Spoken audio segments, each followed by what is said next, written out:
Hello friends, स्वागत है आपका अपने यूट्यूब चैनल में एक नई वीडियो के साथ।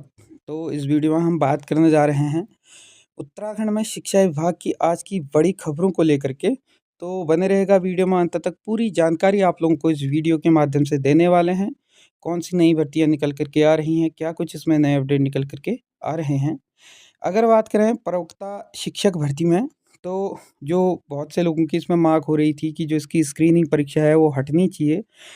तो फिलहाल के लिए अगर बात करें प्रवक्ता जो भर्ती है, इसमें अब स्क्रीनिंग जो परीक्षा है वह नहीं होगी। कार्मिक विभाग के द्वारा इसकी मंजूरी दे दी है और अब कैबिनेट में इसका प्रस्ताव आना बाकी है।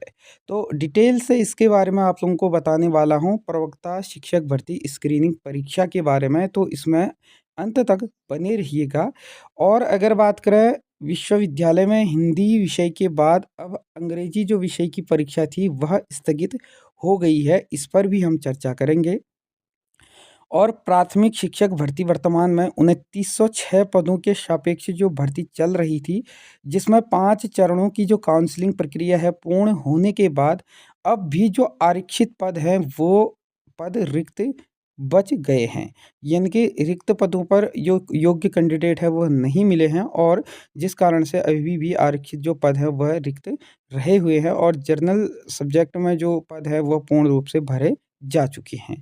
तो इस वीडियो में डिटेल से आप लोगों को बताने वाला हूं, तो बने रहिएगा वीडियो में अंत तक। पूरी जानकारी आप लोगों को इस वीडियो के माध्यम से देने वाले हैं। तो शुरुआत करते हैं शिक्षा विभाग की खबरों के साथ। तो आज का न्यूज़पेपर आप लोगों ने पढ़ लिया होगा। रोज के न्यूज़पेपर आप लोगों को हमारे टेलीग्राम चैनल पे देखने को मिल जाता है।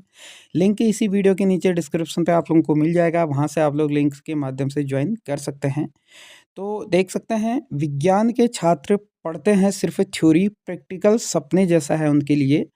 तो राजकीय महाविद्यालय रुद्रप्रयाग को 18 साल से भी नहीं मिला है किसी भी प्रकार का कैंपस। तो राजकीय महाविद्यालय रुद्रप्रयाग के विज्ञान वर्ग के छात्र छात्राओं के लिए जो प्रयोगात्मक पढ़ाई है वो सपने जैसा है। कक्षों हैं से 5 किलोमीटर दूर प्रयोगशाला है, जहां विद्यार्थियों को महीने में 1 दिन ही जाना होता है।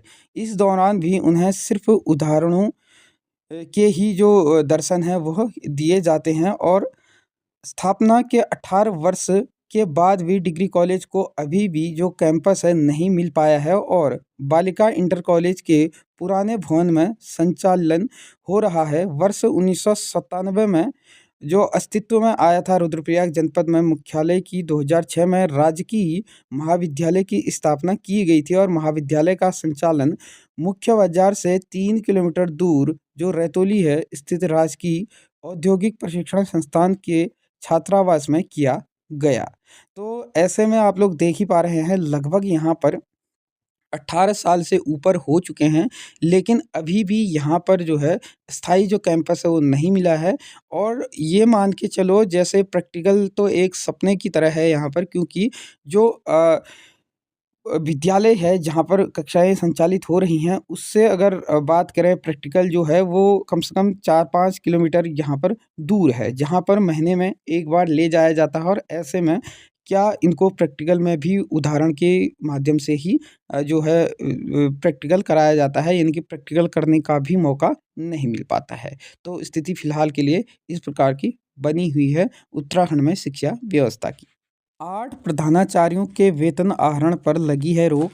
यानी कि अपार आईडी बनाने में हुई लापरवाही। विकास खंड शिक्षा अधिकारी हैं, खंड विकास अधिकारी, इनके द्वारा दसौली ने किया है कार्रवाई। यानी कि जो अधिकारी दसौली हैं उनके द्वारा इस पर कार्रवाई करते हुए इनका जो वेतन है वो रोक दिया है। मामला ये है कि यहाँ पर जो अपार आईडी छात्रों की बनाई जा रही थी, उसमें जो है पूर्ण रूप से नहीं बन पाई हैं, इनकी उस पर लापरवाही देखने को मिली है।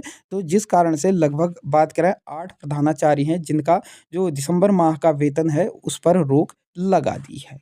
प्रवक्ता भर्ती सेवा नियमावली में संशोधन को कार्मिक की मंजूरी। अभ्यर्थियों की नहीं होगी स्क्रीनिंग परीक्षा, इसके बाद कैबिनेट में आएगा प्रस्ताव। तो कुछ अभ्यर्थी तो इसमें काफ़ी खुश हुए होंगे, जो काफ़ी समय से ये कह रहे थे कि स्क्रीनिंग परीक्षा हटनी चाहिए, तो फिलहाल के लिए इसमें स्क्रीनिंग परीक्षा नहीं कराने को लेकर के कार्मिक विभाग के द्वारा इसकी मंजूरी मिली है और कुछ अभ्यर्थी इससे आहत भी हुए होंगे, जो इस परीक्षा के लिए कह रहे थे कि होनी चाहिए। तो मामला क्या है देख लेते हैं पहले।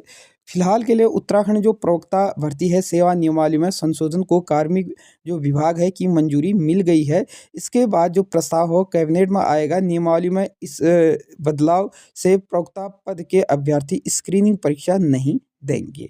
यानी कि जो स्क्रीनिंग परीक्षा है वो प्रवक्ता पद के लिए जो अभ्यर्थियों के द्वारा आवेदन किया गया है उनकी अब जो 6 अप्रैल को स्क्रीनिंग परीक्षा तिथि रखी गई थी वो इसके बाद नहीं होगी। और शिक्षा विभाग के जो अधिकारी हैं के मुताबिक प्रवक्ता के पद पर भर्ती के लिए अभ्यर्थियों की पहले स्क्रीनिंग परीक्षा, इसके बाद लिखित परीक्षा होती है। स्क्रीनिंग परीक्षा में अभ्यर्थियों से सामान्य ज्ञान से संबंधित प्रश्न पूछे जाते हैं। इससे देखने में आया है कि स्क्रीनिंग परीक्षा में ग्रुप सी की तैयारी कर रहे जो अभ्यर्थी हैं अच्छे अंक ले आते हैं और जीव विज्ञान, अंग्रेजी, हिंदी, सामाजिक विज्ञान, गणित, रसायन विज्ञान, भौतिक विज्ञान आदि विषय के जो जानकार अभ्यर्थी हैं पीछे रह जाते हैं और जिससे विभाग को विषयों के विशेषज्ञ नहीं मिल पाते हैं। और यही वजह है कि पिछले काफ़ी समय से प्रवक्ताओं के जो भर्ती में स्क्रीनिंग परीक्षा हटाने को मांग को की जा रही थी और राज्य आंदोलनकारी जो रविंद्र जुगरान जी हैं, इनके मुताबिक छात्र हित को देखते हुए स्क्रीनिंग परीक्षा हटाए जाने चाहिए। स्क्रीनिंग परीक्षा की वजह से विभाग में विषय के जो विशेषज्ञ हैं वह नहीं मिल पा रहे हैं। ये कहना है रविंद्र जो जुगरान जी हैं इनके द्वारा। तो आप लोग देख पा रहे हैं फिलहाल के लिए इसमें हटाने को लेकर के पूर्ण रूप से जो है सहमति बन गई है और इसमें कार्मिक विभाग की भी अब मंजूरी मिल चुकी है। जल्द ही इसमें कैबिनेट में ला करके देखने को आप लोगों को मिल ही जाएगा कि कैबिनेट में ये प्रस्ताव पास होकर के स्क्रीनिंग परीक्षा पूर्ण रूप से इस भर्ती से हटा दी जाएगी। और अगर बात करें 3107 प्रवक्ताओं के पद वर्तमान में उत्तराखंड में खाली हैं। शिक्षा विभाग में प्रवक्ताओं के 3107 पद खाली हैं, जिसमें से 2200 अगर बात करें 69 पदों को पदोन्नति से भरने का प्रस्ताव है। राजकीय शिक्षक संघ के जो प्रांतीय महामंत्री है रमेश पैन्योली जी के मुताबिक जो विभाग है प्रवक्ताओं के कई पद खाली होने के बावजूद विभाग में वर्ष 2018 से इन पदों को पदोन्नति नहीं हुई है और सरकार चाहती तो छात्र हित में अन्य जो विभागों की तरह ही शिक्षकों के जो पदोन्नति के माध्यम से कोटे से जो अंतिम निर्णय है यह अधीन रखते हुए इसमें जो है पदोन्नति कर सकती थी, लेकिन सरकार के द्वारा ऐसा नहीं किया गया है। लगभग 2018 से अगर बात करें 6 सालों से प्रवक्ताओं में जो है एलटी से प्रवक्ता के लिए जो है पदोन्नति नहीं हुई है। परीक्षा पर चर्चा कार्यक्रम के तहत पंजीकरण के जो निर्देश हैं वो दिए गए हैं। इसमें आप लोग देख पा रहे हैं अपर निदेशक माध्यमिक शिक्षा डॉक्टर मुकुल कुमार सती ने प्रधानाचार्यों के जो परीक्षा पर चर्चा कार्यक्रम के लिए अधिक से अधिक जो पंजीकरण है कराने के निर्देश दिए हैं और सभी मुख्य परीक्षा जो है मुख्य शिक्षा अधिकारी को दिशा निर्देश दिए गए हैं और कहा है कि कार्यक्रम के तहत विद्यार्थियों व शिक्षकों एवं अभिभावकों की ओर से 15 जनवरी 2025 तक अपने प्रश्नों का पंजीकरण किया जाना है। इसके लिए अपने जिले जो अधिक से अधिक पंजीकरण कराना सुनिश्चित करें। तो परीक्षा को लेकर के भी इसमें पंजीकरण कार्यक्रम जो है करने का निर्देश इसमें दे दिए गए हैं जो माध्यमिक अपर निदेशक हैं इनके द्वारा। तो आप लोग देख ही पा रहे हैं फिलहाल के लिए अगर बात करें प्रवक्ता शिक्षक भर्ती में तो इसमें अब नहीं लग पा रहा है कि स्क्रीनिंग परीक्षा होगी। पूर्ण रूप से इसको हटाने के प्रस्ताव जैसे ही कैबिनेट में इसके लिए मंजूरी मिल जाती है तो 6 अप्रैल को होने वाली स्क्रीनिंग परीक्षा पूर्ण रूप से स्थगित हो जाएगी। फिर उसके बाद प्रवक्ता में सिर्फ और सिर्फ मुख्य परीक्षा ही हो पाएगी। प्राथमिक शिक्षक भर्ती में जो सहायक अध्यापकों की भर्ती 2906 पदों के सापेक्ष चल रही थी, जिसमें अभ्यर्थी नहीं मिलने से रिक्त रह गए हैं पद और इसमें आरक्षित जो पद हैं वो रिक्त रहे हैं, जिसमें दिव्यांग हो गए, ईडब्ल्यूएस हो गए, एससी एसटी के जो पद हैं वो इसमें पर्याप्त आवेदन नहीं होने से ये पद रिक्त हो गए हैं। तो जिले में अगर बात करें बागेश्वर जनपद की ये घटना है जिसमें प्राथमिक विद्यालयों में सहायक अध्यापकों के रिक्त पद अभ्यर्थी नहीं मिलने से रिक्त रह गए हैं और शिक्षा विभाग की ओर से कई बार यानी कि 5 चरणों में इसमें काउंसलिंग करने के बाद भी सहायक अध्यापकों के 28 आरक्षित पद जो है वो नियुक्ति नहीं हो सकी हैं। विभाग से मिली जानकारी के अनुसार दिव्यांग के साथ और आर्थिक रूप से कमजोर यानी कि ईडब्ल्यूएस के 10, अनुसूचित जाति के 7 और अनुसूचित जनजाति के 4 पद यहाँ पर रिक्त रह गए हैं। इसी प्रकार से अगर बात करें पूरे उत्तराखंड में लगभग 500 से अधिक जो पद हैं आरक्षित पद वो है रिक्त रहे हैं वर्तमान में। तो इसमें आप लोग देख पा रहे हैं कि आरक्षित वर्ग में हिंदी विज्ञान विषय के लिए जो शिक्षकों के पद रिक्त हैं और 5वीं काउंसलिंग के बाद भी जहाँ अनारक्षित सीटों पर जो शिक्षकों की नियुक्ति करने में सफल रहा है, वहीं अभ्यर्थियों के आवेदन में कमी होने के कारण आरक्षित जो पद हैं वह पूर्ण नहीं हो पाए हैं। और इसमें अगर बात करें जिले में 544 प्राथमिक विद्यालय है जिसमें सहायक अध्यापक के 710 पद स्वीकृत हैं।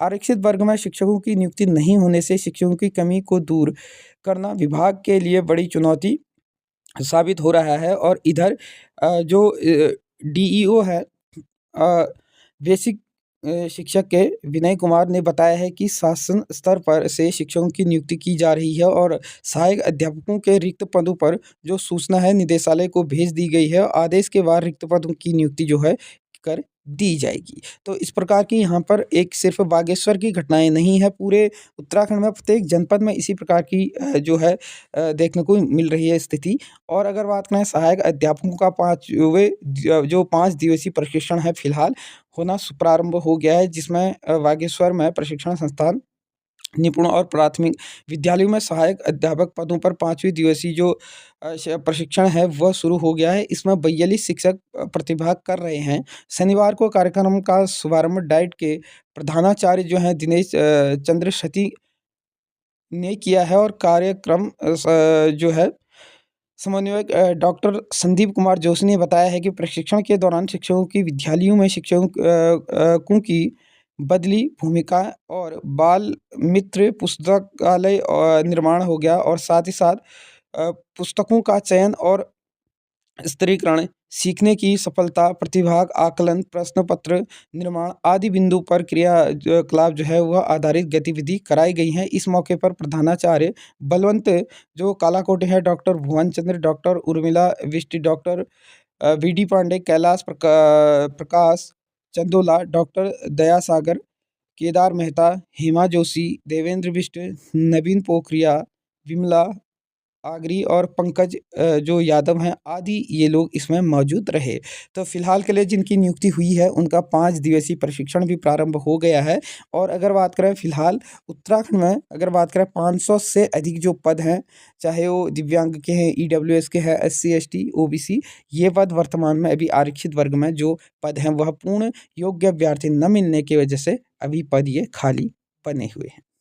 शिक्षकों को मिला जिला में मंडल कैडर का विकल्प। प्रदेश में जूनियर हाई स्कूल में शिक्षकों को त्रिस्तरीय कैडर में जिले और मंडल कैडर का विकल्प मिला है। शिक्षा महानिदेशालय शासन को इस प्रस्ताव भेजा गया है। वहीं शिक्षकों की अन्य सत्र सूत्री मांगों पर भी अमल किया जाएगा और शिक्षा महानिदेशालय ने इसका जो कार्यवृत्त है जारी कर दिया गया है। बैठक के कार्यवृत्त के मुताबिक शिक्षकों की हर 3 महीने में एक बैठक की जाएगी और शिक्षकों के पारस्परिक जो तबादलों में प्रस्ताव और स्वतः स्थानांतरण लाभ का इसमें जो है प्रस्ताव भी शासन को भेज दिया गया है। तो फिलहाल के लिए इसमें जो शिक्षक हैं इनको जिले में जो मंडल कैडर है यहाँ का विकल्प इनको मिला हुआ है।